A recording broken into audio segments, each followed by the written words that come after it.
Welcome back, everybody. Hopefully you guys are having an awesome week, having a great day, and starting the year off right. It's exciting that we're in 2022.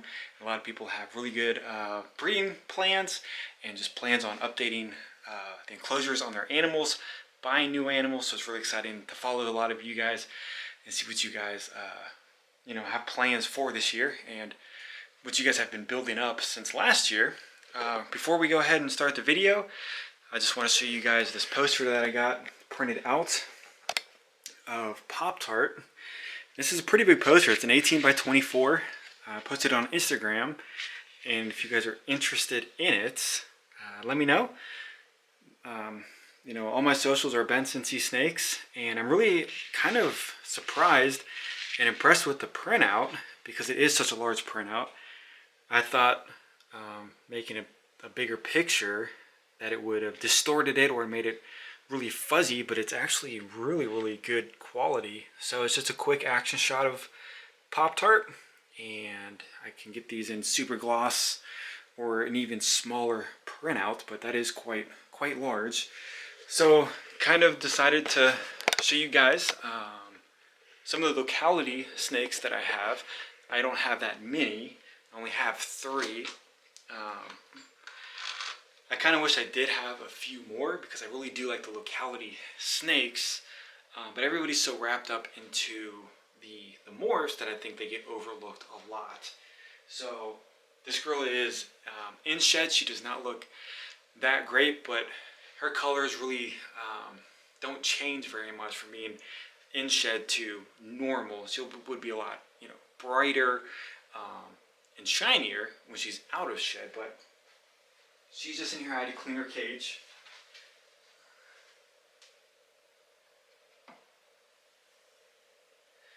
And I don't want to get bit by her since she is in shed, deep in blue. This is one snake that would tag me if she could. She is normally very sweet outside of her cage, but since she's in blue, I really don't want to test her temperament too much. So this is a pure Argentina Boa. She is from Argentina, and she is the black and white version. There are the Max Pink lines, which are definitely beautiful. They are very tough to find right now. Not too many breeders are working with them, which I don't really understand why, other than the fact that more people are really wanting the colorful morphs and stuff like that. So not to have her out for too much longer and stress her out because she is in blue, and I also don't want to get bit either. But she's gorgeous, beautiful animal, and well, she seems like she's doing okay. So they are on an endangered species list or a watch list. So the importation of them is pretty much impossible. Luckily, we do have people in Canada and in the United States that are breeding them, but they are pretty pricey. So if you want one, be prepared to pay around $700 to $1,000 or more for the Max Pink lines. But they are gorgeous, beautiful animals. She's very territorial, defensive of her cage, and she will strike the glass, and she will lunge out when I drop the glass down. So I do have paper towels over the plexiglass windows. One reason why plexiglass is not always a good thing is because some snakes do strike at them.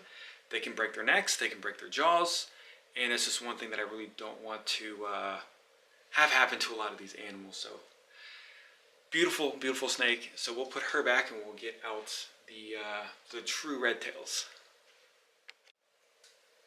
Alright, so on to number 2 of the localities. This is a Suriname red-tailed boa, and they are different than the common boas, just like the other one that I have, which is a Guyana. I would love to have a Peruvian.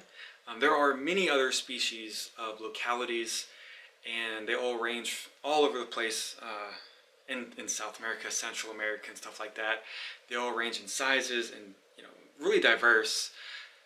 Most of these snakes that I own will get 9 to 10 feet, possibly longer. The Argentine is a more heavy body boa than these. I've heard they do get a little bit larger. So be prepared for that if you're wanting one, to have the space and to know that they will They will be heavy. They will get long, maybe 11 feet-ish, maybe 12. But I would say definitely right around the 10-foot mark. So this girl right here should see 8, 9, or 10 feet. If you guys are looking for a locality that stays pretty small, look into the Hog Islands. I think they max out like 5 feet or 6 feet, so that would be a lot easier to handle. I do love the pinks on the true red tails. The patterns are phenomenal. The saddles are beautiful on them, and definitely the bright red tails. So one thing about her is that she does have some wounds on her. She was fed live when she was a baby, not by me, but a rat did eat her tail up a little bit, and then when I owned her, this girl had rubbing issues on the top of her head, so she does have a little bit of scarring. But she's eating well. She's eating basically a small to medium rat every week, growing very nicely. And we'll get up the last one.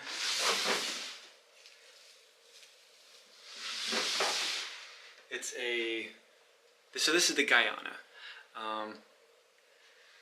Now the colorations are a little bit different from what I noticed on this Guyana. She has a little bit redder tail. Her saddles are just a little bit more defined. But Guyana and Suriname are basically right next to each other, so snakes can cross over the border and breed. So I think unless you actually know where they're coming from, it might be a little difficult to pinpoint exactly what the locality is. So most of the red tails are not on any type of a watch list or anything like that. So a lot of them are wild caught. They do get pretty pricey if some of the big time people do have line bred them or have established a good breeding where they're all from structured breeding from their own litters. And I've seen some of these up into 900 or 1,000, but they look phenomenal. They have great colors on them, great saddles, and great personalities. So if you're seeing one like a pet store or somewhere at a pet show or a reptile show, and they're like $300-400, they're probably wild caught, which is not a bad thing. Some of them might have parasites, some of them might have issues eating or regurgitating or something like that. But this girl is gorgeous. Her tail's super red with the really nice whites in between there. And I have a light over here, and they're all like focused on this light, which is kind of crazy. But she's a beautiful animal. She should hit 8 feet, 9 feet, depending. She's a little bit older. She's a great eater though. She eats every week, no problem. She's unweaned. She's growing a lot in 2021. Hopefully this year she grows a lot more than she is. But phenomenal animals. I think anybody that is just a collector should own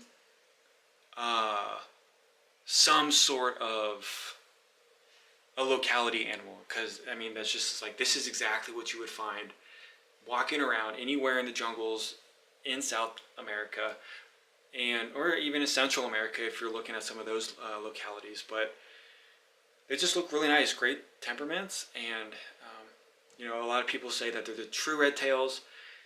They're the staple of owning a boa, because this is what, no morph, no anything, just beautiful colors, natural red tails. And don't get me wrong, I love the morphs. I have a lot of them.